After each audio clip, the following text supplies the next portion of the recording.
les amis et les amis, je suis ravie de vous retrouver aujourd'hui pour cette nouvelle émission d'Auteur à Auteur. Et aujourd'hui, mon invité est François Constantini, avec qui nous allons aborder le sujet de la question juste du retournement intérieur à partir de son livre. On va explorer un peu tout ça pour en savoir un peu plus, les questions essentielles à se poser quand le mental devient envahissant. Alors, juste avant de se dire bonjour, François, c'est quelqu'un qui est hypersensible et qui se caractérise bien comme un explorateur de l'invisible avec tout un parcours et un cheminement dans le domaine de l'énergie et également formateur dans une approche qui s'appelle la reconnexion. Et puis, à un moment, tu me diras si c'est OK comme ça, tu as voulu développer une pratique basée sur le questionnement, d'où le livre Retournement intérieur, en disant que le mental, des fois, il empêchait de vivre plein de choses. En tout cas, François, bonjour et bienvenue dans Bonjour, l'émission. merci de m'inviter. Merci pour cette présentation. Je vais juste me permettre de préciser quelque chose. Vas-y. Euh, je ne forme pas à une reconnexion, je propose ma propre pratique qui s'appelle les nouvelles énergies et l'énergie cristalline. Et j'explore l'invisible. Oui, on peut dire ça, on peut dire ça, euh, on peut dire ça. J'explore surtout mon propre invisible et mon propre inconscient. C'est surtout ça que j'explore et que j'ai exploré. Et ce qui permet d'ouvrir des possibilités après pour accompagner les gens. Parce qu'on sait bien que quand on explore son propre invisible, on découvre des choses sans vouloir faire un pied-coller, mais qui peuvent aider, soutenir d'autres personnes. Je fais surtout les choses pour moi, en fait. Au fait, tout ce que je fais, je le fais pour moi, avant tout. Si Ouais. ça peut servir aux autres, tant mieux. Et c'est justement ce que j'ai fait dans ce livre. Parce qu'en fait, il est né à l'hôpital, ce livre. J'étais entre la vie et la mort pendant assez longtemps. Et je me suis dit, zut. Et j'ai réussi, justement, dans cette période, dans laquelle je suis toujours sur d'autres aspects, période de tension, à maintenir, à avoir beaucoup, beaucoup d'énergie et puis vraiment de la joie, malgré des galères. Et donc ça, on peut le faire en se posant des questions, tout simplement, qui permettent de retrouver le centre. Alors, on va échanger ce sujet-là. Mais déjà, ma première question, c'est qu'est-ce que c'est le retournement intérieur? En quoi consiste cette idée du retournement intérieur? C'est que la vie ne cesse de nous proposer des défis, des challenges, des situations difficiles. Et puis sur le passé, on a plein de bagages, hein, des regrets. Il y a plein de choses qu'on voudrait ne pas avoir vécues, justement. Ça peut être des situations difficiles, ça peut être des deuils, ça peut être des pertes. Eh bien, je suis persuadé, et j'en suis la preuve, qu'on peut changer quelque chose, on ne peut pas changer les gens, on ne peut pas changer les événements du passé. Par contre, il y a une chose pour laquelle on a une possibilité d'agir, c'est la façon dont on regarde ce qui nous arrive, la façon dont on accueille les événements de notre passé et de notre présent. Et pour cela, il suffit de prendre un petit stylo, un petit carnet, et puis de répondre à des questions prédéterminées que je propose dans ce livre sur des situations que tout le monde rencontre un jour ou l'autre, comme rencontrer des grosses crises, crise dans le couple, crise dans le travail, crise existentielle, crise économique, crise du Covid, crise de ceci, crise de cela, ou la disparition de quelqu'un, ou une séparation, ou une rupture, ou encore du ressentiment qu'on peut avoir envers quelqu'un, et puis qu'on remine. Donc, pour quantité de situations de vie que j'ai traversées, et que parfois je continue à traverser, je me suis rendu compte qu'on peut vraiment faire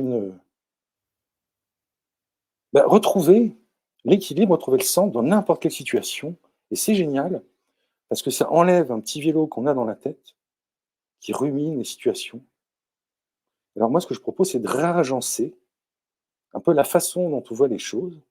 Et ce qui est magique, c'est comme un jeu de Tetris. Tu vois, je peux Mmh. te tutoyer. Oui, bien sûr. Tu vois, le jeu de Tetris. Je Tetris, c'est un peu les tuiles qui nous arrivent dans la vie. Tiens, aujourd'hui, il ne fait pas beau. Aujourd'hui, mon fils ne va pas à l'école, c'est vrai en plus. Aujourd'hui, je vais peut-être avoir tel ou tel ennui. Et ça peut me plomber, ça peut me rendre triste, me rendre grincheux. Et en fait, toutes ces choses qui nous arrivent, moi, elles sont là, hein. Je dis pas qu'elles n'existent pas, ces galères, ces tuiles, ces choses un peu dures à vivre. Mais en se posant certaines questions, on réagence, un peu comme un jeu de Tetris, cette huile, et puis elle va s'encastrer, tu vois, sur une ligne, et ça va faire disparaître la ligne. Et en faisant disparaître cette ligne, ça libère de l'espace dans notre cerveau, dans notre tête. Et c'est génial. Parce que du coup, on est libéré de Mmh. rumination, et puis on a de l'inspiration, plein de créativité qui se libère. Donc en fait, on peut retourner tout ce qui nous arrive. C'est ça l'idée. Mmh. C'est ça l'idée. Oui, je comprends bien. Et d'ailleurs, tu amènes très très vite par rapport aux situations qu'on rencontre dans ton livre, l'idée de la dualité et que toute situation finalement a au moins deux faces dans lesquelles on peut pas tout de suite voir ou savoir ce qui se cache derrière derrière les apparences. Parce que quelque chose qui pourrait sembler d'être super, finalement, on peut se rendre compte que c'est pas si super que ça dans la suite des événements.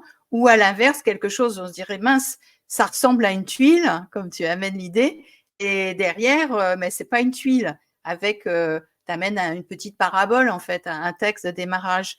Donc, pourquoi tu voulais mettre tout de suite dans ton livre en avant cette idée que finalement, une situation, on ne peut pas tout de suite savoir si c'est positif ou négatif, en tout cas dans cette dualité. Qu'est-ce qui t'a amené à mettre tout de suite ça en avant?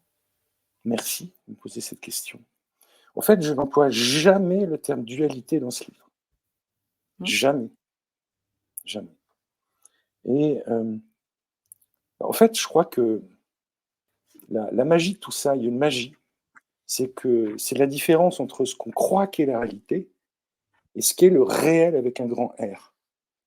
Et tous les fantasmes et les projections de ce qu'on imagine, de ce qui pourrait être bon ou mauvais pour nous, c'est une fiction, parce que la réalité des choses, elle est tellement plus belle que tout ce qu'on projette dessus. Donc c'est ça le message. C'est que la vie, on peut en faire un enfer, un paradis, en fonction des jugements de valeur qu'on porte sur les choses qui nous arrivent. Et qu'en fait, on peut tout de suite, dès qu'il nous arrive quelque chose, se rendre compte que cette chose, elle est super au contraire. Les choses sont toujours super. Tout conspire pour notre bien. Tout conspire pour notre bien. Et pourquoi? C'est parce que la vie ne cesse de nous mettre en face de situations ou de personnes pour qu'on soit vrai, pour qu'on soit nous-mêmes. C'est une espèce de gigantesque mécanisme, la vie, de feedback, qui nous met en face de situations pour qu'on ben, pour qu'on se rende compte que dans toute situation, il y a quelque chose de bon à prendre. Elle concerne notre évolution, elle concerne notre âme, en fait. Alors voilà, c'est ça que m'inspire ta question. Je ne sais pas si j'y ai Mmh. répondu, mais Oui, oui, bon. j'ai mis au début ce livre qui est une fable du Tao. C'est une fable taoïste qui est bijou, parce que, justement, c'est assez drôle. Euh, je ne vais pas la lire, la relire, mais au fait, on s'imagine que certaines choses sont mauvaises pour nous. Je sais pas, moi j'étais à l'hôpital pendant 3 mois, j'ai failli mourir, on pourrait se dire c'est mauvais. Ben non, il y a des choses de bien qui me sont arrivées et je pensais que j'allais gagner le jackpot et que j'étais le roi du monde. Ben non. Par contre, avec le recul, et maintenant j'arrive à le faire tout de suite sur le moment, quand il m'arrive un pépin, un accident, quelque chose, tout de suite je sais.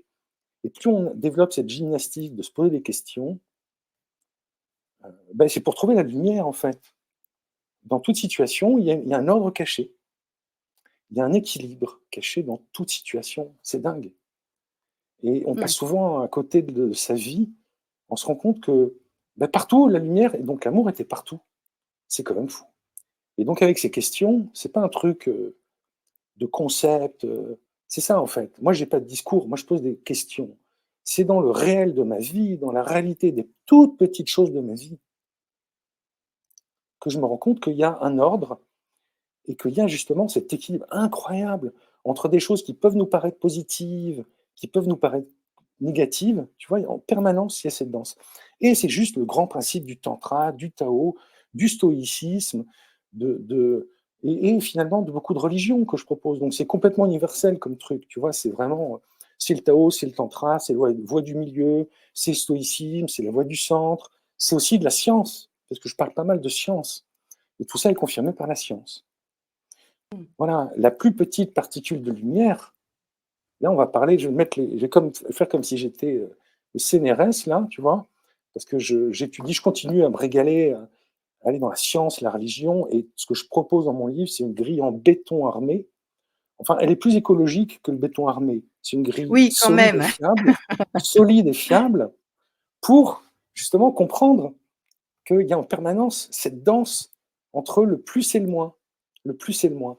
La plus petite particule de lumière observable en science, c'est le photon. Un photon, qu'est-ce que c'est qu'un photon? Donc, il faut bien entendre ce que je dis avec deux niveaux, voire trois, hein. Il y a la science et puis voilà. C'est la lumière, quand même, la lumière. C'est autant de charges.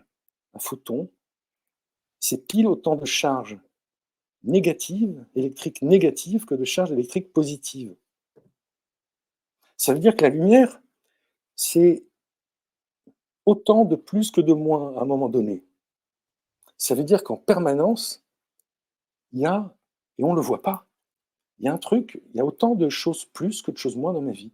Et moi-même, et toi, on est autant de plus que de moins. Et ça engendre tellement d'impact sur notre psychologie, sur nos relations humaines, sur nos relations au travail, sur tout, en fait. Oui, c'est comme si dans ton livre, et je comprends dans ton approche, que tu nous disais, revenez à l'essentiel sur ce chemin-là, mais que les expériences de vie qui vont nous arriver sont là pour, si jamais on déviait quelque part, revisiter notre manière de vivre la vie, et pas juste avec notre mental, et que notre mental est un gros pourvoyeur finalement d'idées, d'illusions, Non, de jugements. ah non, malheureusement non, c'est pas ça du tout le message que je voulais convier. Je crois que justement, mon mental, c'est mon ami. Le mental, on l'a pour la vie. Et que justement, ce qui est extraordinaire, c'est que faut surtout pas le mettre de côté. Notre mental, il nous aide, mais pas n'importe quel mental. Parce qu'on a une partie de notre Oui, cerveau. c'est pas dans le sens où le mental, c'est pas dans ce sens-là, hein, que je le disais. C'est pas que le mental est Mhm. notre ennemi, mais c'est que notre mental peut, nous donner des idées qui, méritent d'être, transformées, de faire évoluer, d'être peut-être dépolarisées, tu vois? C'est plutôt dans ce sens-là que je l'aborde, pas de dire le mental, il faut le mettre de côté, hein. C'est ça. En fait, ce dont tu parles, c'est ce que j'appelle les perceptions.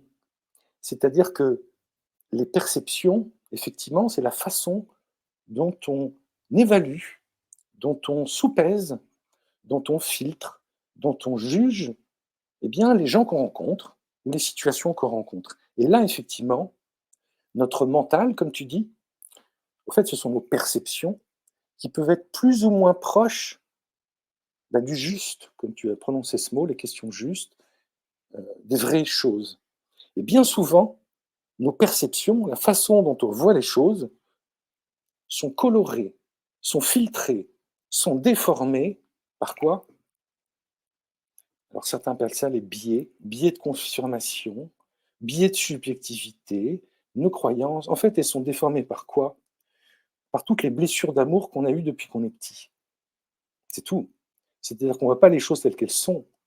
On les voit, elles sont déformées parce que ce qui compte pour nous, moi, il y a des choses qui m'intéressent. Par exemple, les bagnoles, ça ne m'intéresse pas. Si je suis dans la rue, les bagnoles, je m'en fiche, tu vois. Par contre, si je vois un enfant, une personne âgée, ça attirera mon attention. Donc en plus, notre mental, il ne perçoit pas les mêmes choses. Voilà. Donc ce que je veux dire par là, c'est que ce qui peut être déséquilibré, justement, c'est nos perceptions. C'est de ça dont il s'agit. C'est la façon dont on voit les choses. Et moi, je propose tout juste, j'ai aucun message, c'est pas de la psychologie, c'est un manuel pratico-pratique pour que les gens, quand ils ont une situation donnée qui les alourdit, ils se posent des questions. C'est pas un enseignement, on n'est pas à l'école. Moi, je suis pragmatique. C'est des questions de secours pour secourir, pour que les gens quittent le mode survie et lourdeur et qui surnagent. Je prétends pas à ce que les gens soient joyeux, il ne faut pas déconner non plus. quand on est très mal et qu'on vient de perdre Oh, son enfant, dommage, son François, collègue. dommage. Pourquoi? Bah, la Non, joie, c'est quelque chose qui porte. oui, mais quand tu es sur le point de mourir, quand tu as tout perdu, tu ne peux pas être dans la joie. Ce que tu peux Non, faire, c'est sûr. c'est quoi? C'est surnager. Moi, depuis 5 ans, je surnage. J'arrive à être dans la joie à certains moments, mais je ne vais pas raconter de bobards aux gens. La tristesse existe, il faut aussi la vivre. Ça aussi, ça peut être une distorsion de la réalité. Hein, c'est-à-dire qu'il y a des émotions qu'on doit vivre, aussi bien les choses légères que les moins légères. Mais quand tu es vraiment mal, quelqu'un qui dit il faut être dans la joie, et on me l'a dit, c'est pas très recevable. C'est pas Non, je te recevable l'accorde. C'est pas du tout. recevable, c'est sûr. Non. Mmh. Parce que quelqu'un qui est dans le feu de sa gloire et tout marche, il peut pas dire à quelqu'un qui est mal, un clochard dans la rue, il faut que tu sois dans la joie et pratique la loi d'attraction. Ça, je suis désolé, c'est pas recevable. Par contre, c'est recevable quand on est comme moi dans la merde, encore par rapport à certains aspects. Eh ben, c'est te dire, François, pose-toi des vraies questions et tu vas te rendre compte que tu n'es pas si mal que ça. Tu es justement dans ce point de flottement entre deux eaux qui finalement est délicieux. Parce que ce point du centre, ben, c'est là où sont les vraies choses en fait. Je ne sais pas si je suis clair, mais la notion de joie est délicate. On peut trouver de la joie quand on est dans le centre, quoi qu'il nous arrive. Mais quand on est vraiment mal, et j'ai pris l'exemple de quelqu'un qui vient d'avoir une perte, quand on est, c'est une question de chronologie en fait. Quand on vient juste d'avoir une grosse galère de la vie, par exemple, perte d'un enfant, on ne peut pas être dans la joie, c'est pas possible. Il y a un moment à On est respecter, d'accord. Mmh qui est le mh. moment de Mmh. l'accueil de cette douleur. Ensuite, si ce chagrin, cette tristesse perdure 5 ans, 10 ans, là, il y a peut-être intérêt à se poser certaines questions pour que cette perte qui était lourde, ok, elle est lourde sur le moment, mais si elle perdure, elle a un impact ben, sur notre énergie, sur plein de choses. Et là, ça peut être intéressant justement de se poser des questions parce que il n'est plus le moment de surnager comme après un deuil, on essaie de surnager, mais justement de retrouver la joie qui nous animait. Et ceux qui sont partis ne demandent qu'une chose, ben, c'est qu'on soit heureux. Tu vois, donc Mmh. tout ça a pas mal de Mmh. ramifications. Je me suis permis de rebondir sur ton intervention parce que justement, cette notion de joie, il y a une espèce de diktat dans la spiritualité qui peut être pervers dans l'invitation à la joie. Il faut aussi autoriser les gens ont le droit d'être chagrins, les gens ont le droit d'être grognons. Les gens ont parfois d'énormes raisons d'être en colère, voire d'être très malheureux. Donc ça aussi, il faut l'accueillir, tu vois. Et encore Bien une fois, sûr, je c'est suis pas oui. changer les Mmh. gens, c'est Mmh. soi-même. C'est si on est un impact, si soi-même on sent qu'il y a un truc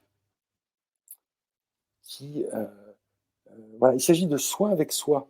Et, heu, et c'est encore une fois, c'est si il y a des gens qui ont aucun problème avec le fait de vivre des émotions en dents de scie, passer du chagrin à la joie, OK. Moi, ce que j'invite plutôt les gens, c'est de réduire ces ondulations, tu vois? Modulation. Quand Mmh. Ouais, parce que quand on est, justement, quand on fait pas un travail sur ses perceptions, eh bien, notre joie et notre tristesse va dépendre de ce qui nous arrive. Et alors, on va passer, au gré des circonstances, de l'euphorie et la détresse, euphorie, détresse. Donc, heu, on vit des montagnes russes émotionnelles, en fait. Et c'est pas génial pour notre corps. C'est peu de le dire, de vivre des Mmh. montagnes russes émotionnelles. Donc moi, je pratique cette gymnastique mentale depuis longtemps. Et bien justement, ça m'a permis de réduire ces oscillations. Voilà. Et ça ne veut pas dire ne pas avoir d'émotions. Ça veut dire justement être vivant. C'est-à-dire que je vis aussi bien les émotions super lourdes que les super positives. Mais au fond, il y a quelque chose qui reste stable en moi. C'est quoi? Ben, c'est la confiance, c'est la foi, et c'est quelque chose de vivant, c'est tout. Donc en Mmh. fait, je dirais que je suis ni heureux, ni malheureux, mais franchement, hein. j'ai autant de raisons d'être heureux que de malheureux, franchement. Ben, je suis Mmh. juste vivant et c'est génial, quoi. C'est tout. Je sais pas si tu me suis? Si, je te suis. J'essaye de regarder, de faire du lien parce que forcément, il y a toujours plusieurs visions de quelque chose. Et toi, ce que tu proposes peut être super intéressant quand les gens sont dans ce mental qu'ils ont du mal finalement à questionner. Et puis pour d'autres, ce serait pas cette voie-là qui serait la meilleure. Ça serait plutôt Absolument. une approche plutôt émotionnelle. Mais les questions que tu invites à se poser dans ton livre sont des questions effectivement qui sont simples tout de suite de regarder et de faire la part des choses. Et je te rejoins complètement dans l'idée que là, c'est pas quelque chose qui s'anime comme ça tout naturellement, surtout quand on vit des périodes de crise qui sont difficiles. Et ça peut être tout à fait malvenu de dire à quelqu'un qui vit de la grosse situation bouleversante, de dire, écoute, œuvre pour la joie et tout. Même si c'est un chemin et même si tout le monde intellectuellement aurait, en tout cas, beaucoup de gens auraient envie d'animer ça. À un moment donné, tu dis, c'est important d'apprendre à relativiser une crise. Hein, c'est un moment tu abordes ce sujet-là. Et comment on fait concrètement pour aider à justement à relativiser une crise?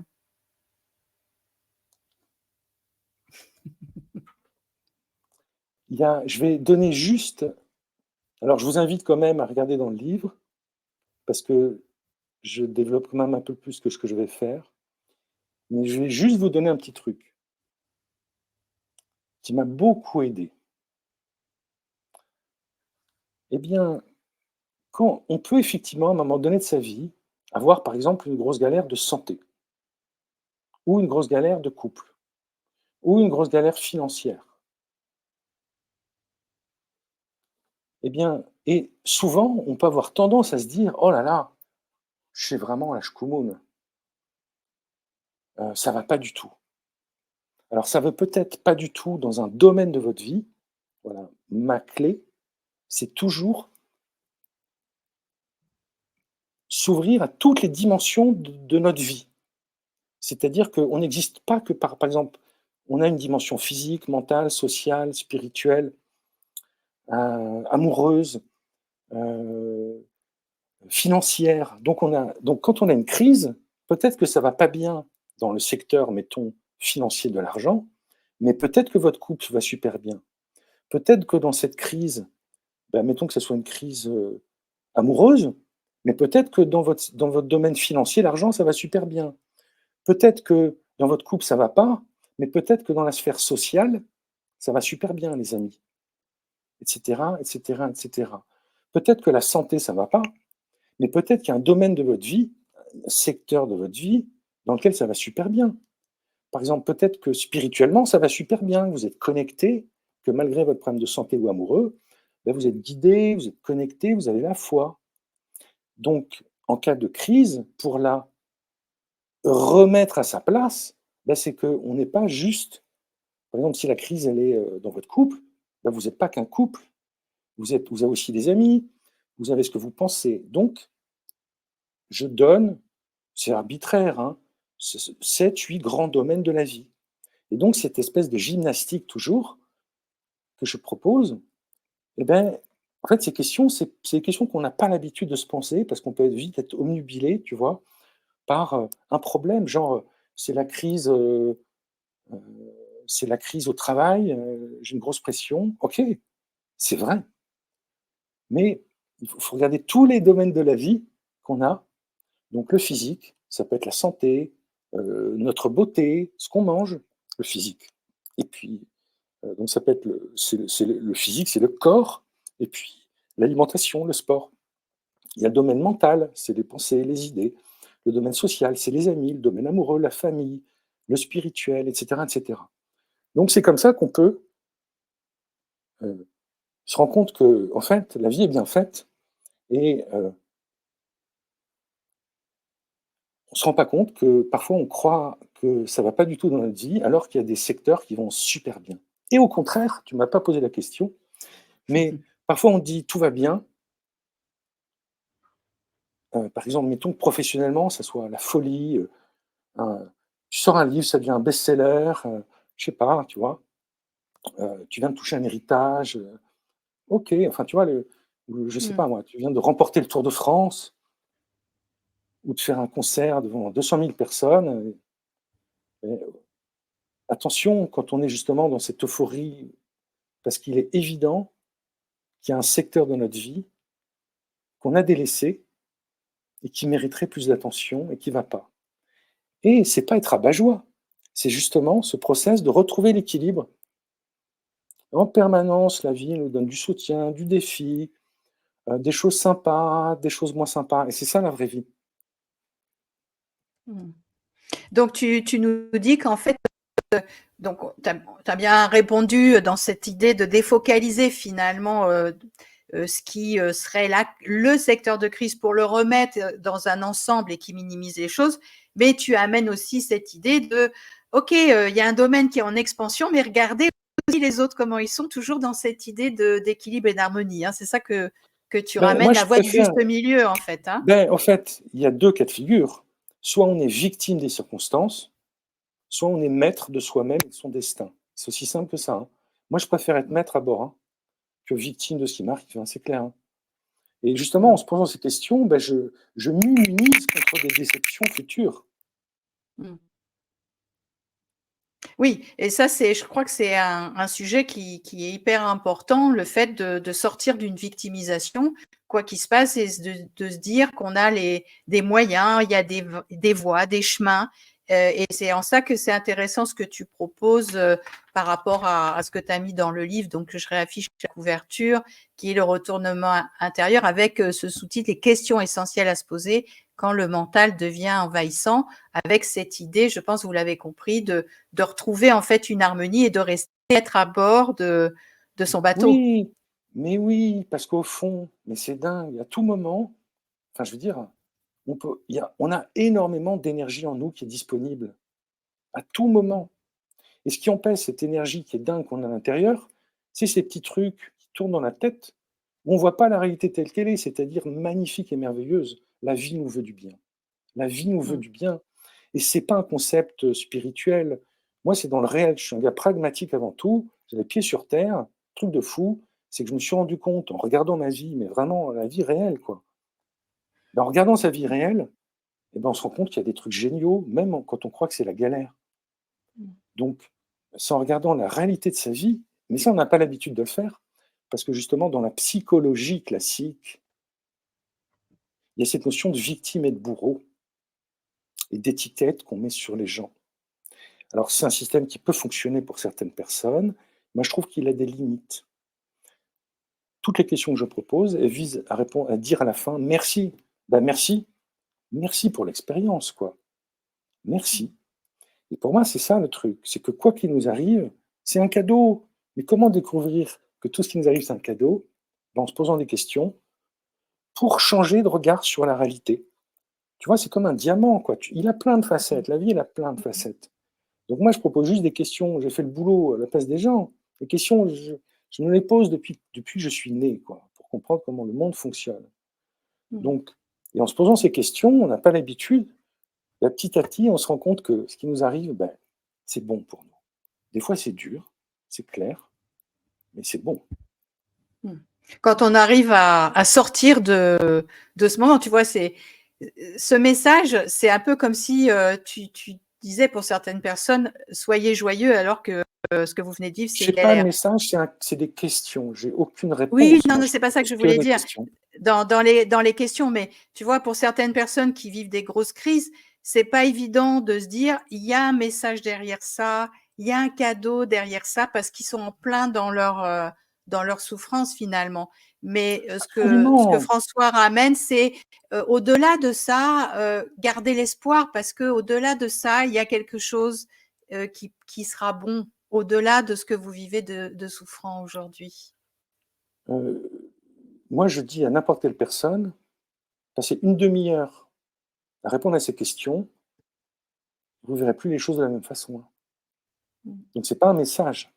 Juste passer une demi-heure à répondre à des questions. C'est tout. Passer Alors, une on demi-heure à arrive répondre à des questions. On arrive déjà à la fin de l'émission, hein, donc voilà le livre donc qui est qui est facile à mettre dans un sac si on a un grand sac. Hein, donc, il est facile à promener avec soi. Et effectivement, il y a plein d'endroits où même il y a de la place si on veut écrire dans le livre avec des questions simples. Et je vous invite vraiment à l'expérimenter et ne pas hésiter à mettre vos commentaires. Est-ce que ça fonctionne pour vous? Qu'est-ce qui est facile? Qu'est-ce qui l'est moins? Donc, le livre de François Constanti aux éditions Animae, Le retournement intérieur. François, si tu avais un message à nos amis que tu souhaiterais faire passer avant qu'on se dise au revoir, qu'est-ce que ce serait? Eh ben, j'ai adoré ce que tu as dit sur le coup de le mettre dans un sac à main. Parce que c'est comme ça que j'ai créé tous mes livres. Bien vu, Patricia. Moi, j'aime bien les petites choses. Et ce livre, vous l'achetez même si vous êtes super bien, vous le mettez dans une étagère. C'est un manuel de secours, de survie de votre âme si un jour vous avez des soucis. Donc si tout va bien pour vous, vraiment bravo, continuez, c'est génial. Mais la vie, hein, c'est pas un long fleuve tranquille. Donc vous achetez ce livre, s'il vous plaît, ou on vous l'offre, je m'en fiche. Mais c'est un manuel de survie pour votre âme, pour traverser des moments difficiles, et il va malheureusement y en avoir. Des crises, on est en plein dedans, ça va continuer. Financière, écologique, on a des crises. Donc je pense que c'est l'heure quand même de se remettre des questions pour retrouver un centre et être indépendant de ce qui peut arriver dans le monde. Merci François pour ce Merci message de fin. Patricia. Merci à vous tous et à vous toutes. Et donc, je vous souhaite une belle fin de journée, une belle soirée au moment où vous écouterez, vous visionnerez ce podcast. Et puis, on se dit à la prochaine fois. Merci François pour ce beau moment Coucou, d'échange. Ciao à coucou. tous. Bye bye.